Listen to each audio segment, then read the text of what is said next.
नमस्कार दोस्तों, आज हम लोग जानेंगे वेंट्रिल एलएस एक्सपेक्टोरेंट के बारे में। ये 3 दवाओं का मिश्रण है जिसमें levosalbutamol sulphate 0.5 mg, ambroxol hydrochloride 15 mg तथा गुएफेनेसिन 50 mg मिला हुआ है। इस प्रोडक्ट को यानी वेंट्रिल एलएस सिरप को माइक्रो लैब्स लिमिटेड द्वारा बनाया जाता है, जिसका प्राइस मार्केट में लगभग 60 रुपया है। इस वीडियो में जानेंगे सिरप वेंट्रिल एलएस किस तरह के खांसी को ठीक करने के लिए किया जाता है, इसको कितनी मात्रा में दिया जाता है और इस सिरप को लेने के दौरान और कौन कौन सी दवाएं नहीं लेना चाहिए इस बारे में। तो दोस्तों, ये सारी जानकारी के लिए बने रहिए हमारे साथ।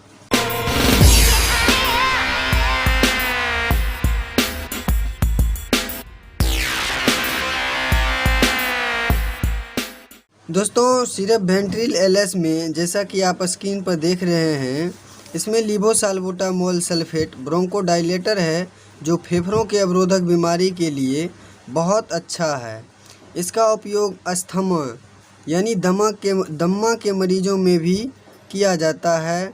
जब बच्चों को न्यूमोनिया हो जाता है, बच्चा पजरा मारने लगता है, सांस घरघराता है और स्टेथोस्कोप से जांच करने पर सीटी की आवाज़ सुनाई पड़ती है, इस तरह के परेशानी को ठीक करने के लिए भी लिवोसाल्बुटामोल का उपयोग किया जाता है।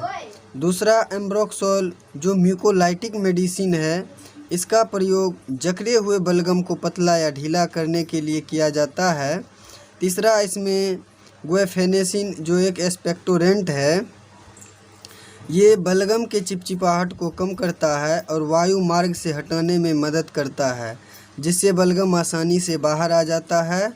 ओवरऑल अगर देखा जाए तो सिरप वेंट्रिल एलएस का उपयोग बलगम वाली खांसी, सर्दी, जुकाम, दम्मा, सीओपीडी तथा ब्रोंकाइटिस के लिए किया जाता है।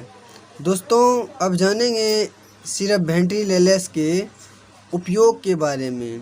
इसको कितना देना चाहिए, तो 6 वर्ष से ऊपर के बच्चे को 5 ml दिन में 3 बार या 10 ml दिन में 2 बार या आवश्यकता अनुसार उससे अधिक दिन तक दिया जाता है तथा 6 वर्ष से कम उम्र के बच्चे को 2.5 ml दिन में 3 बार या 5 ml दिन में 2 बार प्रतिदिन दिया जा सकता है।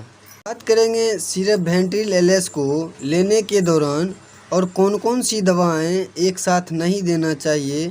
तो दोस्तों, एमोक्सिलिन नामक दवा नहीं देना चाहिए, जैसे capsule Mox 250 mg, capsule Novamox 250 mg, Mox oral suspension, Novamox oral suspension, Novamox drop, Clavam drop और भी एरिथ्रोमाइसिन नामक दवाओं के साथ भी वेंट्रिल एलएस को उपयोग नहीं करना चाहिए, जैसे Althrocin suspension, Althrocin drop, Althrocin 250 mg tablet, Iltocin suspension और भी डाइजॉक्सिन, एमिनोफाइलिन, इमिप्रामाइन तथा इपिनेफ्रिन नामक दवाओं के साथ भी वेंट्रिल एलएस का उपयोग नहीं करना चाहिए।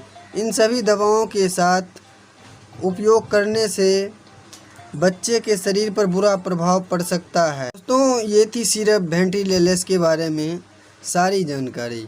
अगर आपको ये वीडियो अच्छा लगा हो तो वीडियो को लाइक करें, शेयर करें तथा चैनल को सब्सक्राइब करें। धन्यवाद।